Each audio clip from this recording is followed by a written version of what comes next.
என்னுடைய அன்பு நண்பரும் இனிய தோழருமான நடிகர் ராஜேஷ் அவர்களுடைய மரணம் எதிர்பாராமல் நிகழ்ந்த ஒரு தவிர்க்க முடியாத ஒரு சம்பவம். அவர் எந்த ஒரு துறையிலும் மிக அற்புதமாக பேசக்கூடிய, சிந்திக்கக்கூடிய ஆற்றல் மிக்க ஒரு அருமையான தோழர். நிறைய புத்தகங்கள் படிப்பார், அதை பற்றி எங்களிடம் விவாதிப்பார். குறிப்பாக கம்யூனிச சித்தாந்தத்தில் மிக ஆழமான புலமை உடையவர்.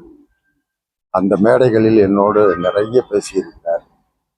பட்டுக்கோட்டை கல்யாண சுந்தரத்தினுடைய பாடல்களை பற்றி நான் மேடைகளிலே பேசுவதை அவ்வளவு வானளவா புகழ்ந்து என்னோடு பல முறை விவாதித்துக் கொண்டிருப்பார். அப்படி ஒரு மிகப்பெரிய திரைப்படத்துறையில் மிகப்பெரிய அறிவாளி, நல்ல ஒரு படிப்பாளி, நல்ல சிந்தனையாளர். எல்லோருக்கும் பண உதவி மட்டுமல்ல, மன உதவி, அதாவது அவர்களுக்கு நல்ல ஆலோசனைகளை கொடுப்பது ஆற்றல் வாய்ந்தவர். நான் பாடநூல் கழக தலைவராக பொறுப்பேற்றவுடன் என்னை சந்தித்து எனக்கு மிகப்பெரிய வாழ்த்து தெரிவித்து என்னென்ன செய்ய வேண்டும் என்ற பல யோசனைகளை எல்லாம் அவர் தெரிவித்தார்.